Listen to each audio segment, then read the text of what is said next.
Go ahead. Look, it's we're just so organized here. It's all right. We're just pulling the veil back on the show a little. Here's the thing. I was just watching the MLB Network, and they had an interview with Bill James. Mm-hmm. And Bill James is backing Barry Bonds for the Hall of Fame. And he's backing him based on the fact that, hey, it's not cheating if it wasn't a rule in the game. Now, I got to tell you, two panelists, Sean Casey and John Smoltz, vehemently disagreed to the point where John Smoltz will fight you over it, I think. Because he said the best thing John Smoltz said, and look, obviously I've not always been the biggest John Smoltz fan, right, as a Met fan, but I've met the guy, and he is on the level. He is. He said, I had 7 surgeries. If I could have had an edge in any one of those coming back, I certainly would have been a better pitcher, but I chose not to do that. Sean Casey said, hey, after game 162, you were never fresh the rest of the year, but he had friends who told him that when they were on HGH and other substances, hey, it felt like it was, spring training every game. That's how good and refreshed they felt. So for all the people that want to push all this stuff aside, and I've spoken to a lot of ball players about it, mostly against, a couple for, the ones who chose for really did it to make money and make themselves better. And the ones that chose against were doing the right thing in my eyes. So Barry Bonds could have made it without steroids. There's no question. But he always was dead set on catching his godfather, Willie Mays, and homers. And he was nowhere near the homer hitter Willie Mays was. You go back and look at his numbers, and he was like a 25 homer guy. But he was a great ball player with Pittsburgh before he started really mainline. Right, but like a 25, 30 homer guy, never a 50 homer guy or, 73, which was a joke. So, yes, he was a player with great skills, but the enhancement now put him over to the edge where it sort of, to me, embarrassed the game, like for how ridiculous the numbers were and everything else. So I could never put him in. Well, and this is the thing, Peter. It's like I remember, because I remember, I believe Bonds played at least a little bit for Buffalo in the when they were an affiliate of the Pirates. I think it was just it may have been only for a few games, but I do remember him, and I remember him coming up at the Pirates, playing with that team with Bobby Bonilla, and he was not a big guy, and then. You fast forward to years later, and I realize, athletes change as they get older, but his head was the size of a cinder block in San Francisco. So, it was clear. There was no doubt whatsoever that players like him, like Ken Caminiti, like Sammy Sosa, like Mark McGwire, and obviously Roger Clemens were all doing massive roids. And I'm completely against them being in the Baseball Hall of Fame. I don't care if you put them in a wing where they have a statue of somebody with their butt cheek out and a needle in there. No, they don't belong in there. But I think they're going to end up getting in there because their totals keep going up. I mean, we used to get credentialed. Maybe they should be in the Hall of Infamy. Yeah. Like, you know what I mean? Yeah. Make an infamy wing. These are people you should know about because they're part of baseball's history and they played a role in it, and we learn from them, and we and use it to discredit them. But you don't get a plaque. No, you don't get well, you get a plaque, but you don't get for all the wrong reasons. Well, I don't think they'll do that, but I'm not against that. No, they wouldn't do that. That's petty and stuff. Back in the day, before a lot of big websites, Sportsology used to get credentialed for baseball games. And we sent a friend of mine, Waleek Edwards, would go out there and cover games. That was back in 2000 when we started. He noticed the change in Barry Bonds because he was in the clubhouse every day, and he was noticing, and he was calling him the Michelin Man after a while. You had to be blind to not notice it. Yeah. You had to be and it's before a lot of people even talked about steroids. So he knew something was up. You could tell. Yeah.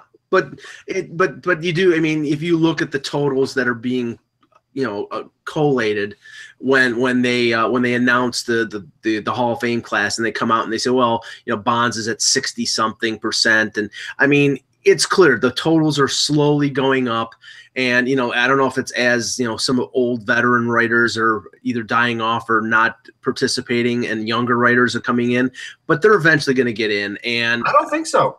I mean, I hope I'm wrong. I really do, because I don't think they deserve. I think shoeless Joe Jackson deserves to get into the Baseball Hall of Fame more than Barry Bonds and Sammy Sosa and Mark McGwire. I agree with that, simply because I feel like he was fooled because he was illiterate. Yeah, now that's a whole thing. Like, people are gonna. That's a whole other conversation, though. Yeah, now Rose knew he wasn't illiterate. Yeah, no, he was just a compulsive gambler who couldn't control himself. Okay, let's get started here. Hello, Hockey World. Today is Thursday, January 18th, 2018. Hi, I'm Peter Tessie from very balmy, almost plus degree weather, Winnipeg today. Wow. I'm Russ Cohen from Sportsology. It's still snowing here, damn it. I'm Michael Agello, and this is the HockeyBuzzcast here on HockeyBuzz.com. Couple games last night. We'll talk about them in a minute, but I want to talk about the ceremony that's going to occur tonight in Philadelphia. The Maple Leafs are playing the Philadelphia Flyers, and a former Leaf, but more notably a former Philadelphia Flyer, and Eric Lindros will have his number 88 retired and his jersey elevated into the rafters at the Wells Fargo Center. A very controversial career, a great player, and I was there to see it from the beginning, Russ, because I was in the arena in 1990 or 91. I think it was 91 when he was drafted, because the draft was in Buffalo. Right.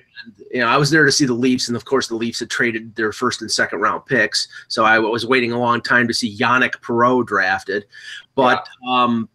And I was there when he didn't walk to the Quebec Nordique table. So it started controversial, and his career sort of ended, with it being really sad, because early in his career, he was, I would think, one of the more impactful players in the history of the league. Just his size, his toughness, and his offensive ability, but there had been no player who had come into the league who could play the way he played. He had Lemieux size. He had the skating ability of pick your player, and he had the vision and such of a top line center of any generation. He was unique in all facets of the game, but with that uniqueness came a whole host of other things. Yeah. Well, here's the thing. So. Obviously, I watched him at the very beginning. I didn't see him in, where was he, Oshawa? Didn't see him in Oshawa, but saw him everywhere else. I started covering, again, for our website in 2000. We had a guy who was covering Philly for me, so I would cover the Rangers. Eventually, Lindros becomes a Ranger. I went to that press conference.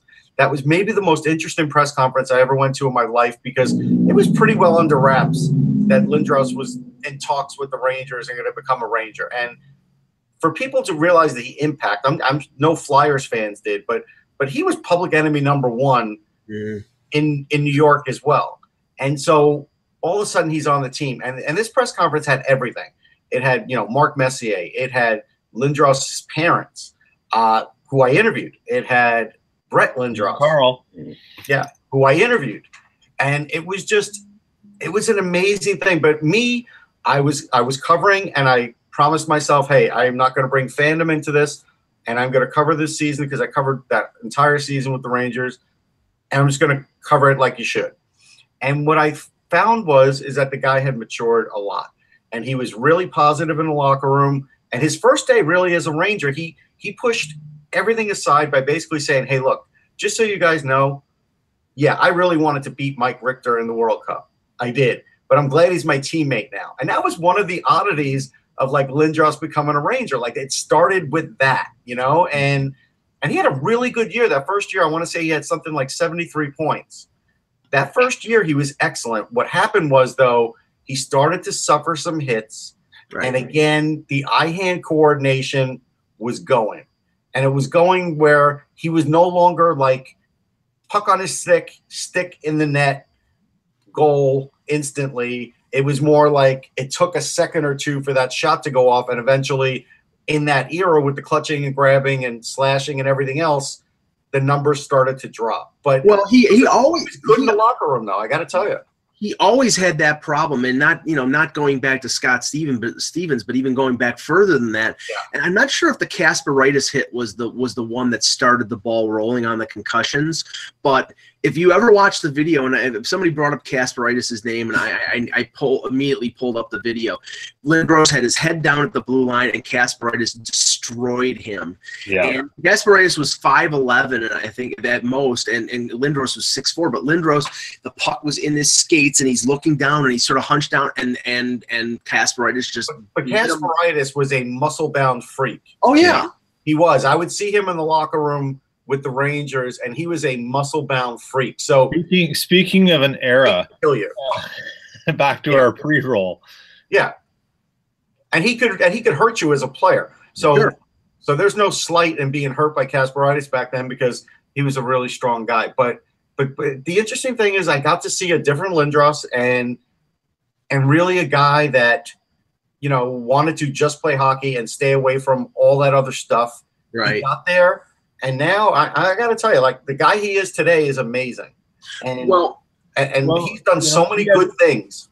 The thing with Eric, right? Like, I mean, you could get yourself in a whole host of trouble by talking about all the alleged things that had happened. Yeah, Joe. Listen, I lived in Philly for that entire time, and there's more than enough. And maybe one day there really is going to be sort of an opening of the book that to just get it all out and over and done with. Sure. Right? Because there's still too much that's spoken about it. But the thing with Lindros was he had everything going for him. Mm-hmm. And the one thing he needed the most was what he didn't have, was a mentor. And he needed a mentor. And Carl, his dad, wanted to be that mentor. And you know what? You can't really blame anyone because Carl Lindros, he's infamous in hockey. But if you look at kids today in hockey, and I live in ground zero of hockey mad world with hockey parents. Yeah, there's 100 Carl Lindroses. Yes, and he was just the first of really a generation shift and stuff. Mm-hmm. And what we're seeing now is completely. I mean, it's way worse than anything you could say about him or what was said or what was perceived or anything. Yeah. And that happened in an era where you were supposed to take your lumps, pay your dues, go through the system just like every other touted superstar was, and they didn't want to play those rules. And that just changed how he was viewed. But he was one of the 5 or 10 best prospects I'd ever seen in my life. Yeah. And once he got through that, once he matured and could move away from needing his dad, or his dad didn't need to be part of his life, you got to see who Eric Lindros was. And that's to your point, Russ. By all accounts, he's one of the most engaging guys that you could meet from sort of the alumni of the NHL now. Yeah. And it surprises everyone because that's not how he's remembered. I know. I don't think he's ever going to get past. I mean, okay, you got to remember, he did what he did with Quebec in junior. He was drafted by, I think it was Sault Ste. Marie. Yep. He refused to go to the Sioux, and they had to trade him to Oshawa because he needed to be close to the home base in Toronto where Bonnie and Carl were. He went to war with Bobby, his own general manager, and Bobby Clark in Philadelphia. And remember, he would not go to Quebec. He played in the Canada Cup, and he played in the Olympics before he even played in the NHL. This is the talent that he was. He was in the 92 Canadian team in Albertville. Yeah. And he was an 18-year-old on the 91 Canada Cup team. I mean, that was unheard of. Oh, yeah. Yeah, I mean, Connor McDavid, Connor McDavid, because of his, I'm not saying lack of physical stature, but he's a slight guy with incredible. Are you calling him wimpy? Did you just call Connor McDavid wimpy? I said lack of physical stature. I didn't say same wimpy. thing, Mike. No. But anyway, but Lindros was such a man-child that he could stand the rigors of a Canada Cup or an Olympics as an 18 or 19-year-old. And his career early in with Philadelphia, the big line with him, Leclerc and Renberg, was just, they were all like bulls in China shops. It was just it was an incredible sight to see. Legion of Doom. I mean, that line. Look, as a Ranger fan, you hated it, but it was a devastating line. Oh. Yes. Could you and could you imagine though? I mean, this is the thing. Would that line have even been as good had it played out west? And the reason I say this, I think it would have been. I mean, it would have been good. But think about the travel element. You had those guys who could play that style of game, and then they only had to travel 2.5 hours to the next city. Yeah. And they were rested. They were like, I mean. But the line had diversity. Like, look, Leclerc was not a great skater, right? But you couldn't get him out of the crease. Lindros could do anything. And Remberg was a really gifted passer and a big guy and a pretty good skater until he had that fishhook incident with his foot that pretty much derailed him. But, I mean, that line was a perfect line, and it was a matchup problem for any team. Like, it was almost impossible to keep those guys off the scoreboard. And what was the line before that line was put together? I think it was with like Brent Fedek and Mark Recchi in Philadelphia. He actually made that line work. That's how good. That's how good he was. You know, the only thing I have to say is, you know, bringing it back to Toronto for a second, because Lindros was with Toronto after he was with the Rangers, and he was a shadow of his former self. I mean, he was still a pretty good player, but I for my recollection, I think he only played sort of like in the 50 game range with the Leafs that year. There was so much anticipation of him playing. Yeah, actually 33 games. There was so much anticipation over the years for him to play in Toronto. Right. I mean, when all the stuff happened in Philadelphia, if I had $1 for every time Howard Berger reported on the Fan 590 of a trade rumor between Philadelphia and Toronto involving like Caberlet or Antropov, I mean, I'd be a billionaire by now. It was constant that the Leafs were trying to get him, and then when they finally did get him, it wasn't the same. I'll tell you the biggest oddity. Oh, go ahead, Peter. No, I was just going to say to that trade point. Do you remember the press conference when Pat Quinn was seething? Because he was still the coach and GM of the Leafs, and he was seething at Bobby Clarke. He said, every time I thought we had a deal, Bob moved the goalpost. He was livid because he tried. Well, also because they knew each other really well. Yeah, right. Because there's Quinn a lot of history there. Yeah, because Quinn coached him when in the Flyers. That was the other part that made that contentious. Actually, when the Leafs did play the Flyers in the playoffs, and we've gone back to this and talked about it, those Quinn press conferences were amazing because the heat that he would bring in those press conferences, because while he loved Philly when he was there, he hated them when he was against them. And so, like, those were great press conferences. But, you know, the one thing about the Lindros thing, I had friends in Dallas, and when he became a player in Dallas, he was literally a fourth liner. And at the time, like, you and me and most hockey fans would look at it and say, oh, why are we watching Eric Lindros as a fourth liner? But for whatever reason, Stars fans were cool with it. And they were like, hey, the guy tries hard. He's playing hard.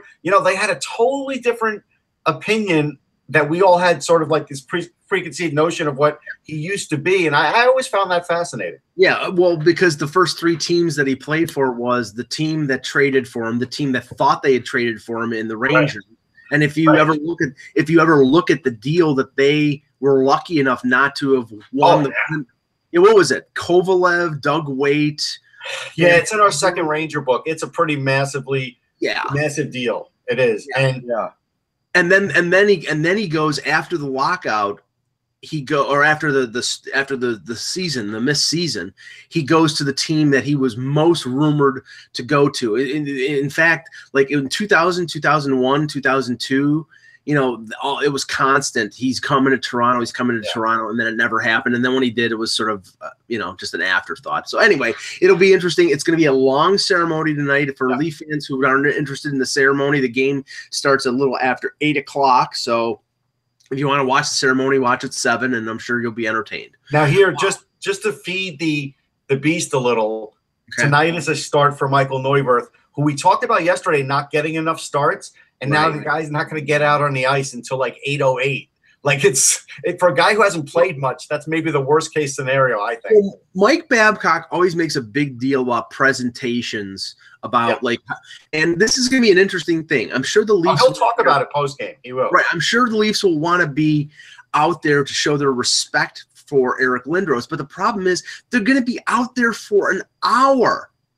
For an hour, standing or sitting. Yeah, but you got to remember, a lot of these kids are Canadian.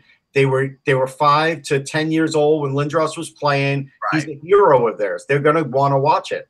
Right, but it's going to be equal for both teams. And I'm sure the Flyers are going to be out there as well. But standing around or sitting around for an hour before a game, that's really going to. I think that'll affect the quality of the play early in the game. But we'll see. Okay, there were 2 games last night. I got to see most of one and some of the other one. We'll start with the Boston-Montreal game because you had a picture of two teams going in way different directions here. Boston has just been completely red hot. I think they whooped, even though the score doesn't reflect it, they whooped the Canadiens, and normally they don't do that. Even when the Canadiens are bad, they always get up for the Bruins. But the Bruins took it to the Canadiens last night. Where I'm focused, Peter, is the Habs, because Price, I didn't think had a particularly strong game. He's been up and down. He had a really good game against Tampa a couple weeks ago, but he's not been the Carey Price of old, and the team in front of him is just not good. No, they're awful, and they're a hot steaming mess of awful in so many ways. I don't think it's a news flash to anyone who's a Habs fan and someone who watches the team closely. And the trouble is that there's no easy way out of this. Claude Julien, as great a coach as he is, not just good, is not going to be able to coach them out of this over the course of the season. While there's some who think he can, that's unreasonable. That's it is unreasonable expectation. And he needs to be reassured that he has time, and the brain trust in Montreal, if that even includes Marc Bergevin, needs to start planning on what the future is. And the future probably starts within the next 45 days leading up to the deadline. Getting to the net yesterday for Boston was simple. Staying in the crease was a joke.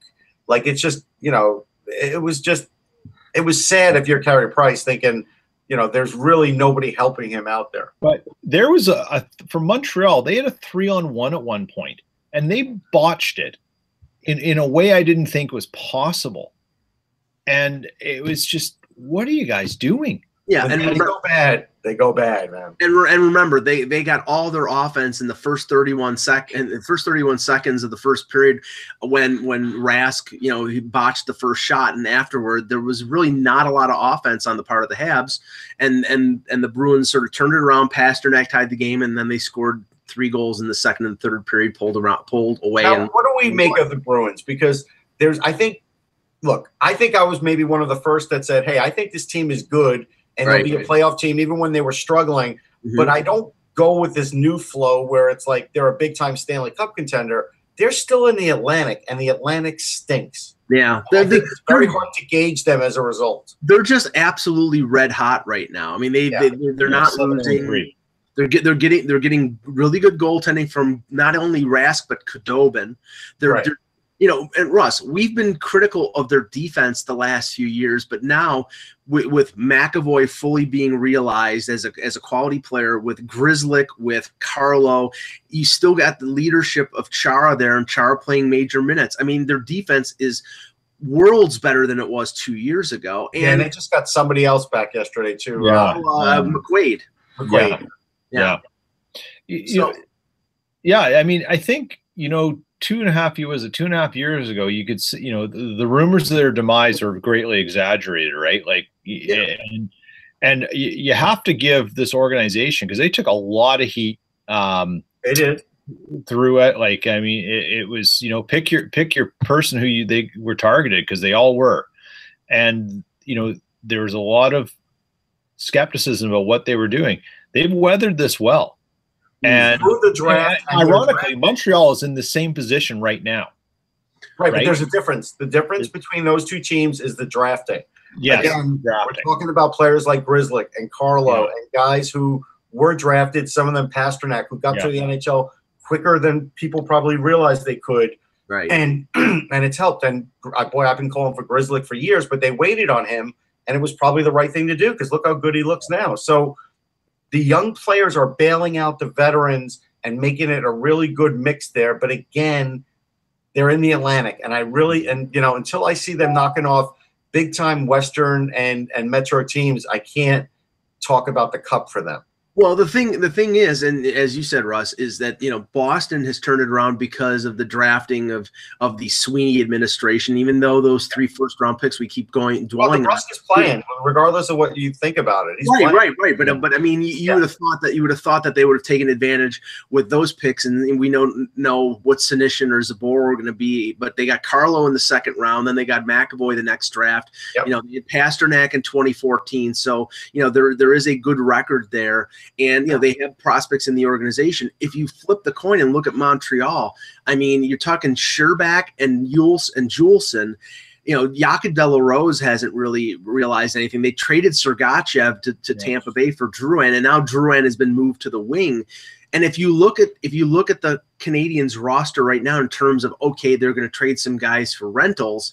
We were saying before we hit the start button on the webcast, Thomas Buchanan is a UFA at the end of the year. He's making $6 million.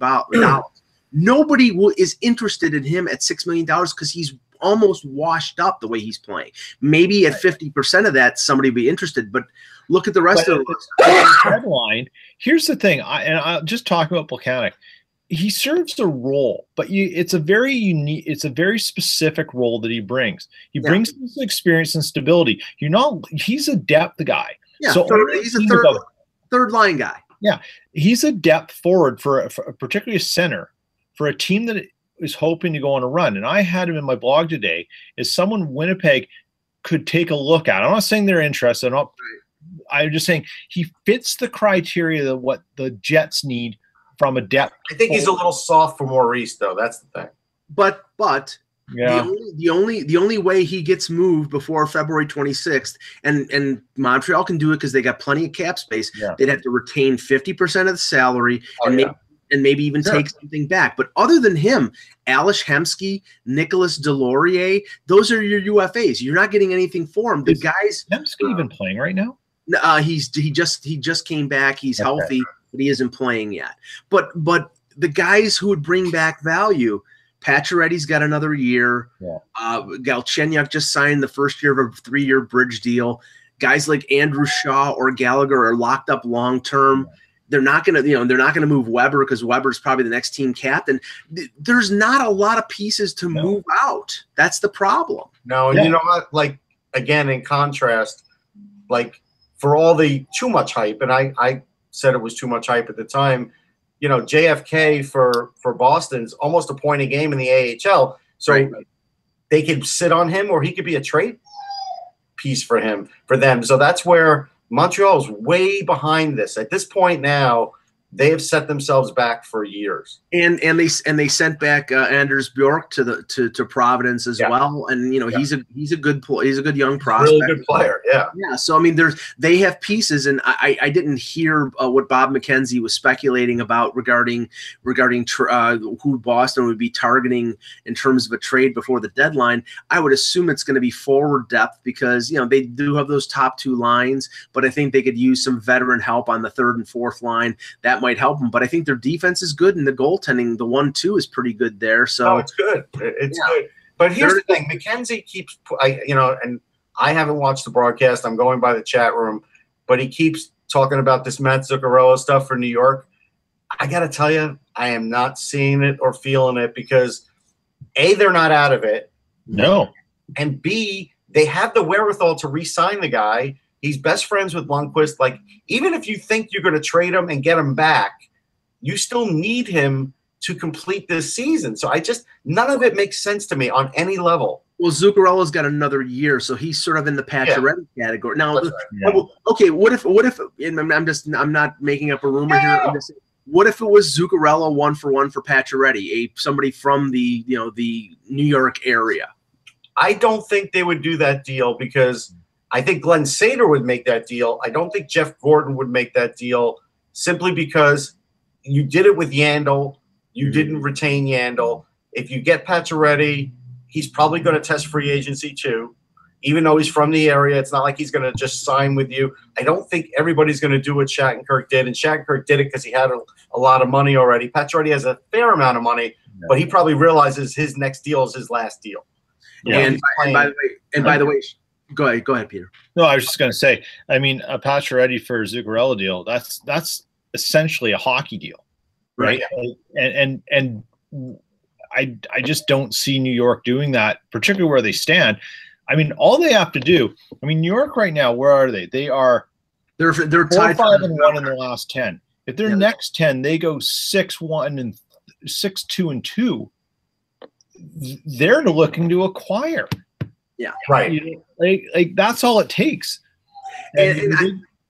And strangely enough, and we'll talk more about the deadline and who's going to get moved where as we get closer to February 26th, because we still have the All-Star break, and it's really, I think teams are still feeling out where they're going to be. But if you look at it right now, there's at least 7 teams that are sellers. This is going to be a buyer's market. It's not going to be a seller's market. There's not a lot out there, but there are a lot of teams that are going to be looking to move players. So I don't think, like, let's say, for example, Detroit was supposedly looking for a first-round pick for Mike Green. They might get it because there are not a lot of great defensemen out there, but I don't know if there's the hunger out there to trade a low or mid first-round pick for a guy who's 32 years old, who's defensively challenged, and who's probably not going to sign where he gets traded. The rental defense market this year, because I just went through it. I mean, basically expiring contracts is abysmal. It's abysmal. And that's not a shot at the guys. It's just more of a representation of the quality of it is. Right. And a lot of the problems too is, depending on where you are, you're not going to get the one guy you could possibly get because it's a division rival. Right. It's really complicated this year. I think there'll be a lot of cross conference trade, like on TSN's top list of top 10 tradables. I think Erica Branson was 6th or 7th, and Erica Branson is what he is. He's a stay-at-home defenseman, big guy, former 3rd overall pick. He's not a great defenseman, but he's not a bad defenseman as much as the analytics crowd wants to say he's bad. I don't think you're getting anything more than a 2nd-round pick for Erica Branson, and he's on the top 10 of the list.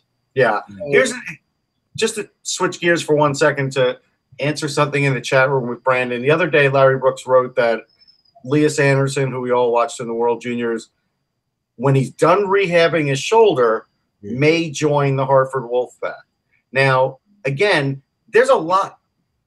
Everybody's just sort of jumping to conclusions here as Ranger fans that this is all going to work out perfectly. Again, it's a shoulder injury. And even Larry had it down to a date of, like, I don't know, February 26th. He'll be in Hartford. It's like those are all like perfect case scenarios with no setbacks and no possible problems. What I say is, when we see Elias Anderson in Hartford, then we see Elias Anderson in Hartford. And still that doesn't mean he gets called up this year, even with the Rangers, because he is rehabbing a shoulder injury. And the worst thing you could do with a young player is bring him up to the next level when he's either just gotten healthy or not completely healthy. So I think the likelihood is, if you're seeing him in Hartford, he spends the rest of the year in Hartford, and you don't even see him on the Rangers. So I just want to sort of tell people that, because I think they're jumping to conclusions on that. Right. That's like Timothy Liljegren playing with the Marlies. Yeah. There's not a chance in hell. We lost Mike. They got to him. Yeah, finally. There's not a chance in hell. Well, we finish that sentence. Yeah, you glitched out, Mike. Oh, okay. There's not a chance in hell that the Leafs will call up Timothy Liljegren, even if 4 Leaf players, contracted the flu. There's no way they'll call up 4 or 5 other defensemen from the Marlies before they call up Liljegren. He's going to be in the AHL all year and probably part of next year before he even gets a look. Yeah. Okay, the other game last night, and look at the standings in the Western Conference, in the Pacific Division and the wild card, and see how tight it is. I'll just, Vegas has got 61 points, but then 2nd and 3rd in the Pacific, San Jose and Calgary, 54 points. The wild cards, Dallas 55, LA 53, then Minnesota 53, Colorado and Anaheim, who played the Penguins last night, at 51. Anaheim beat the Penguins 5-3. And, we know that Murray's out and the Penguins aren't the team of last year, but they're still a pretty damn good team. And it was tight near the end, but Anaheim, Russ, they looked like the team that we thought that they were going to be, not to quote Dennis Green, but they were what we thought they were. I think they're a playoff team. I don't think. Yeah, there's no question. And Gibson had a nice game, and at this point, he's got a .922 save percentage. So I think people who maybe questioned him, that's in the rearview mirror. The other thing, though, is in that game, Tristan Jarry played great. Yes. I mean, he got peppered in that first period of that game, and he made some fantastic saves. Like, it's just you can't always look at the stat sheet and what goals were given up because, again, he's a young goalie with right now a weakened defense in front of him. But I got to tell you, he showed me even another level that I hadn't seen him use before yet. So he's got a bright future. And Matt Murray right now is dealing with the death of his father, so he's going to play a couple more games for sure. It's not going to happen right away, but okay, the same dilemma that the Penguins had for a couple years with Murray and Fleury, it's going to happen again with him, with Murray and Jarry, because Jarry, and maybe Gustafsson gets mixed in there at some point, who we saw star in the World Juniors. Like they're flush with goalies. Yeah, and that that we know from situations in Winnipeg in past years until Hellebuck came to be, or the Leafs finally trading for Freddie Anderson and finding a goaltender. It can make a big difference between being sort of a middle of the road team and being a team that's at the top of a conference to have an established number one that's playing well. And Jarry in a couple years could be that, and they already have Murray. It's a question of, and we're not going to answer that question today, but it's going to be a question of whether they keep Murray or whether they keep Jarry. And the problem comes with that being, you look at it from an asset allocation point of view. Okay, we've got this asset. How do we bring it in? What's the timing? But how do we get value back for the one that we don't need? And the worst situation to have with goalies is that no one pays for them. Right. It's a double-edged sword. It's a bonus to have it, but you can never get value for it when you want to try to. Yeah, well, you can in a trade if it's the right guy, but otherwise I tend to agree with you. They always sort of wait for free agency. Well, okay, two examples. Halak had that ridiculous year with the Canadiens. He takes them to the conference final. They have Price, they have Halak. They make the right decision to trade Halak. What did they get for him? I think they got Lars Eller. It wasn't a good player. He's a good player, but I mean, for a guy who at that point was a number one goaltender, who they believe was a number one goaltender, it's not a ton. Now, take the other side of the spectrum. Go back to when the Leafs signed Cujo and they had Felix Potvin, and they traded Felix Potvin to the New York Islanders and got the former number one overall pick in Brian Berard. That's not happening anymore. No. So, and then you take the rumored Luongo sweepstakes to the Leafs when that was, I mean, it's a gong show. And but wait. Every once in a while you get a trade like this, and I'm going to go back to August 25th, 1997, and 20 years, Russ.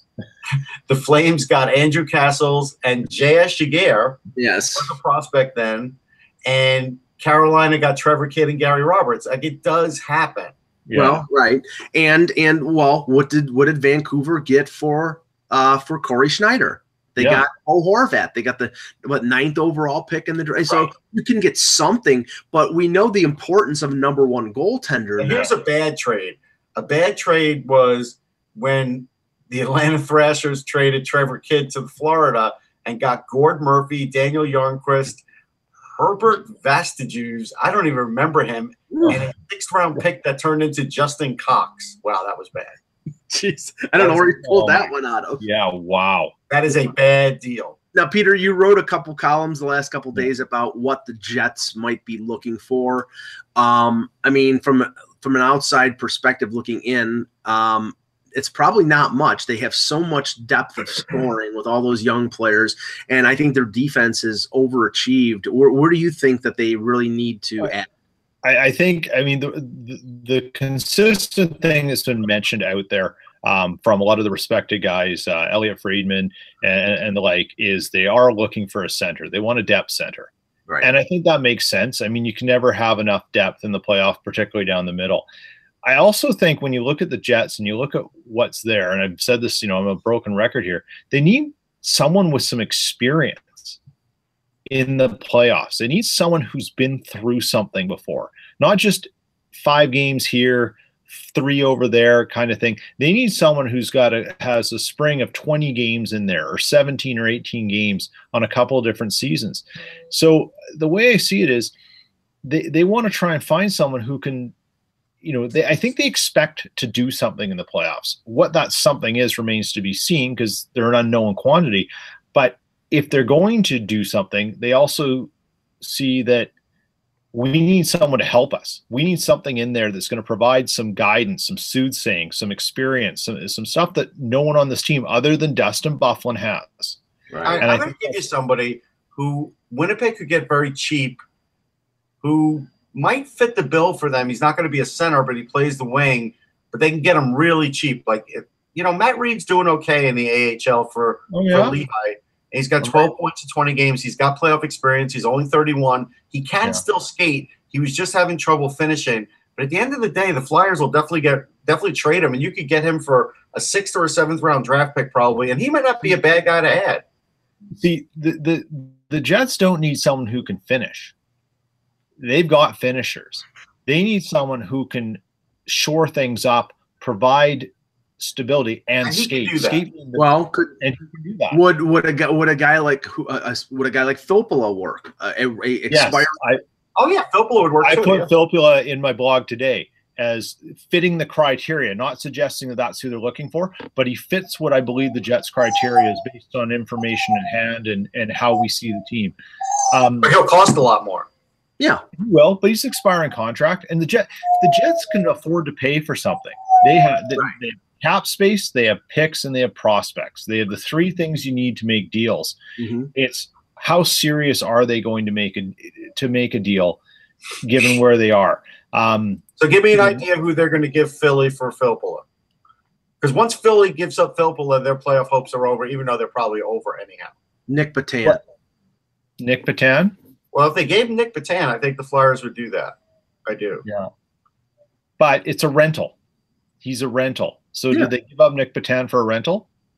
No, I was saying that's where the Flyers probably have to give him a pick back. Yeah, it's a little different than that, right? Maybe you get a 4th rounder back with them or something. Right. It's not just a 1-for-1. Would the Flyers take a pick? Would they take a second? Yeah, Hextall would take a second. Yeah, they might take a second. Jets can afford to spend. Or a conditional first if they say, hey, you make it to the Stanley Cup, it turns into a first. Yeah, now switching over to, because Mike Babcock made some interesting comments yesterday. Basically, there's been a lot of hue and cry about the way he's managed the lineup. That Austin Matthews is not on the number 1 power play, that Nazem Kadri, who scored 1 goal in 17 games, is still on the number 1 power play, that Roman Polak is in the lineup, that he's playing Freddie Gauthier, who's got no points in 6 games, but he is liked by the organization, playing him over Dominic Moore as the 4th line center. If that was the case, why did he sign Dominic Moore in the first place? Leo Komarov playing 20+ minutes a night. There's a lot of questions, and Babcock basically said, they hired me to decide, and I'm going to decide. And, when you run the team, you make the lineup changes, but when I run the team, I'm going to. Which he can afford. He can. I respect that. He can say that because he's got 5 more years on an 8-year contract, and he's got the resume, so he can say that. Yep. What I'm looking at with the Leafs, and I want to know what you guys think, is there's no way in God's green earth they're trading for a forward. That's my own personal belief. I don't think that they're trading for forward help. They're deep at forward. They have lots of young prospects at forward. They might, if anything, they would maybe trade for a 4th line center, but I don't see it. Where I think they're going to make their move is on defense. And I mentioned Gudbranson earlier. I don't foresee, Peter, the Oliver Ekman-Larsson scenario or the Carlson scenario or any one of these big defensemen playing out during the season. And the only ones I think are realistic is like a Nicholas Yarmolson in Arizona, who's got a year left, and rentals like Green and Gudbranson. And I think Vancouver in their current situation, the Leafs have an extra 2nd-round pick. I think a 2nd-round pick and a prospect, which was a rumor that came out of Vancouver, a draft pick, and Andrew Nielsen, who's a minor league prospect with the Leafs for Gudbranson. I think that's a deal they do. Yeah, I think they would too, and they'd be foolish not to. The Canucks, albeit in a wildly unconventional way, are slowly accumulating a decent pool of youth, while doing it under the guidance that we're retooling as opposed to rebuilding. Right. And that fits in with their MO and Jim Benning's MO right there is to do that, move Goodbranson, and get a second would be ideal. I mean, holding out for more would almost be foolish at that point, unless you think there's someone else coming out of the woodwork who needs a right-hand D as much as the Leafs do. Well, I know the Leafs say this too, because the chat room was talking about, like, there's rumors that Benning's going to be replaced. I really highly doubt it. I do, because he gets along well with ownership. If anybody's been watching either the Championship League or the World Juniors and watching Jesper Pettersson play, you realize that for the few people, and I mean few, that maybe thought that they reached and took him where they took him, he's no reach, man. This kid's the real deal. They didn't reach. They made a really good pick. A really good pick to go along with a really good pick in Brock Besser. So it's like, Jim Benning's done a lot right. Yeah. Maybe trades didn't go great, but picks have gone really well. But on top of Thatcher Demko, and I don't know. They might get Tremankin. Look, they might get Tremankin back in a couple of years. And they still have Goldobin. Yeah. Goldobin and Dahlin in the trade for Alex Burrows, and and Virtanen and Ulevi. We don't know about how good he's going to be. So I think his job is safe right now. I do, and I think he'll be able to make this deal for Goodbranson, and most likely, I think he's going to do it for futures. I don't think he's doing it for a roster player. I think he's doing it either for the right pick or the right prospect. I think that's what he's going to be looking at. Multiple picks or a prospect. I think that's what he's looking at. I think you're bang on, Russ. Yeah, and there was some talk about Tanev, but Tanev – Peter, I've never seen a player – No, I've never seen a player get his – But Mike has these long thoughts today. As many injuries as Chris Tanev has for all the weirdest reasons. But that's Tanev. And as his role with Vancouver has expanded and they've had to lean on him more, like that's the kind of player he is. He's the guy, and that's his DNA, right? Mm-hmm. You can't change that out of him. But if you're gonna, say Chris Tanev's the guy you want if you're the Leafs, but you probably settle for a Goodbranson. But if you can get Tanev, because he's got an affordable contract, he's a right-handed shot, and you put him in the Leafs with a much better collection of forwards in front, with Babcock coaching, and that's no shot at Green, who I think is doing a remarkably decent job. I do too. Given what he's dealing with, he's teaching. Tanev may not have to do the things he does for Vancouver on Toronto. True. And maybe that his usage can get changed a little bit, so he's not put in those positions. But I mean, they need Chris Tanev to do what he does. But it comes with a big cost. It does. But I think that's a possibility. I do. Yeah.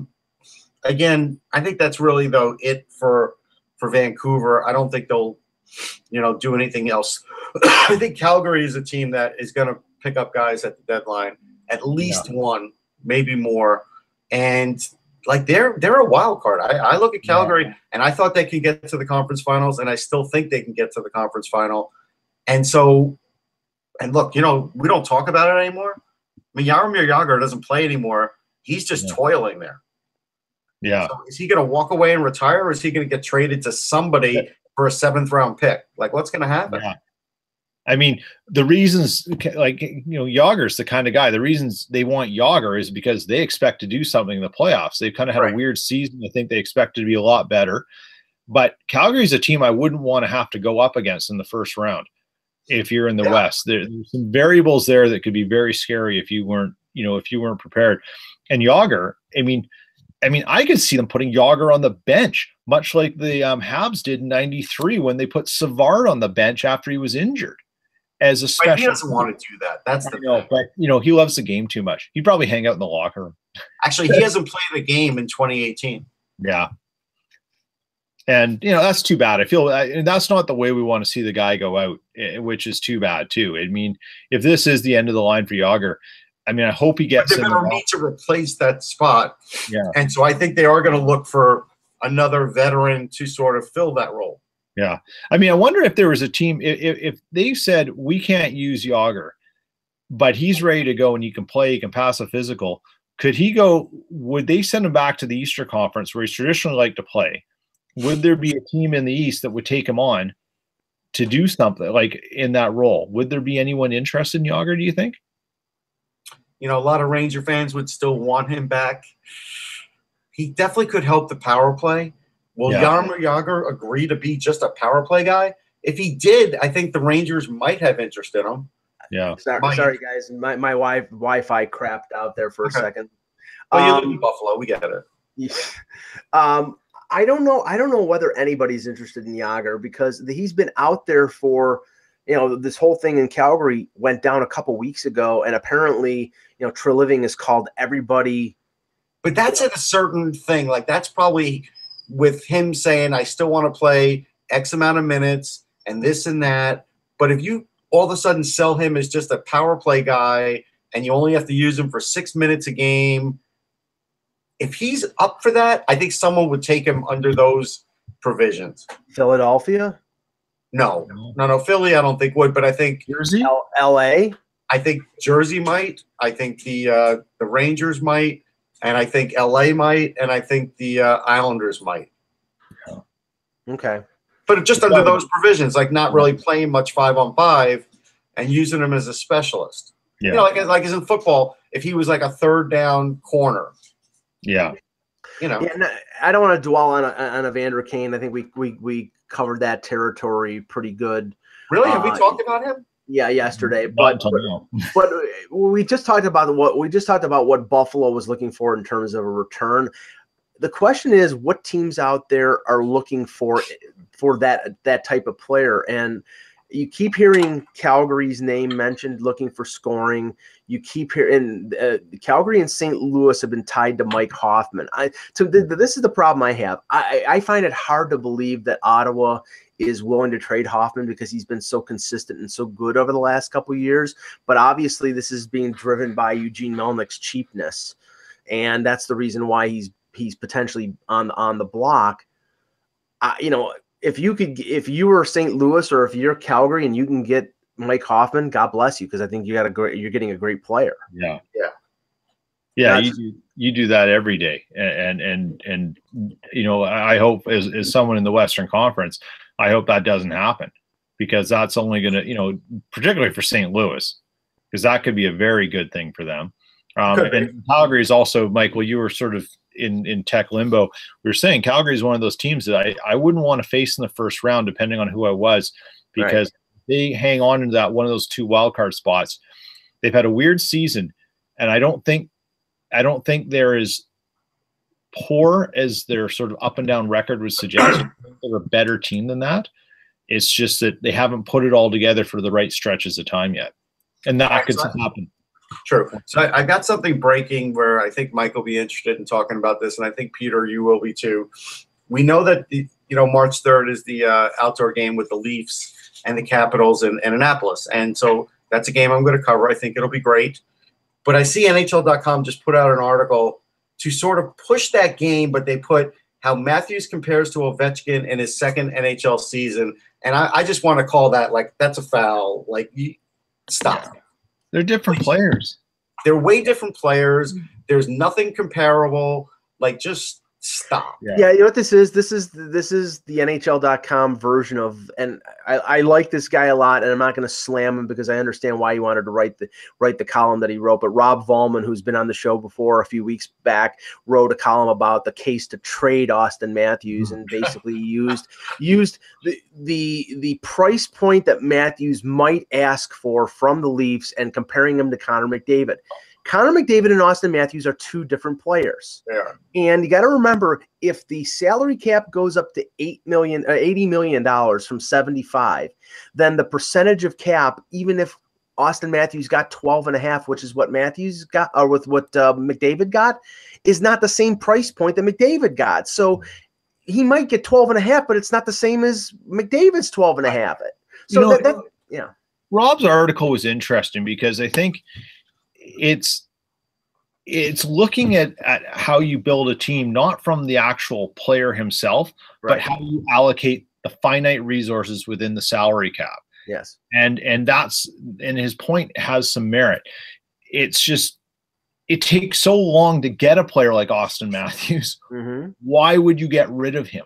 Yeah. That's the thing. And you're going to it's going to be a really hard time convincing any GM to go down that road, even if you decide to have that internal discussion, because they know how hard it is to ever find someone like that. Right. And it was a generation in between Sundin when he was effective. And I never thought Sundin was a center. He was more of a winger, but he played center between him and Matthews. And if you want to go 2 generations, from Daryl Sittler. Yeah. So they're not going to trade a guy that they basically tanked a season for, who is, I think, one of the, on the way to being one of the top 5 putters in the league. He's a two-way player more than McDavid is. I think McDavid is just an offensive phenom. They're different players. I think Matthews is more like Kopitar or Taves than he is like McDavid. You don't trade those guys. You sign them. To use common sense. Common sense says, why would I trade a player who could be one of the best 5 players in the league, who's close to that already? What am I really getting back in return? And who is it that's on the horizon for us that is going to negate us from being able to pay him? And the answers are all nothing. Yeah, I mean, I think the conclusion was, or what Volman was advocating was, whoever has the first pick. If say Arizona wins the first pick, then Oliver Ekman-Larsson, Clayton Keller, the first overall pick. Yeah, okay, pie in the sky. Arizona is not going to pay 4 players down the road. Like, it doesn't make sense. It's just it's doing what Eugene Melnick's done. You're just reassigning where your problem's going to come from a salary point of view. It's interesting logic, but it doesn't assume the fact that you have to get value back, and that value is going to cost you money if you do it right. Yeah. So if you're assuming that there's sound logic to make the deal, then you're assuming that the GM making it, trading Matthews, knows what he's going to get, and he's not going to trade him for garbage to avoid a salary problem. Yeah, and what people fail to realize is that I'm sure that Lou Lamoriello and Brandon Pridham and everybody in Maple Leafs management right now have got a spreadsheet somewhere. They've already factored in what they're going to pay Austin Matthews. They've got a guy like JVR who they want to probably keep going into the summer as a UFA.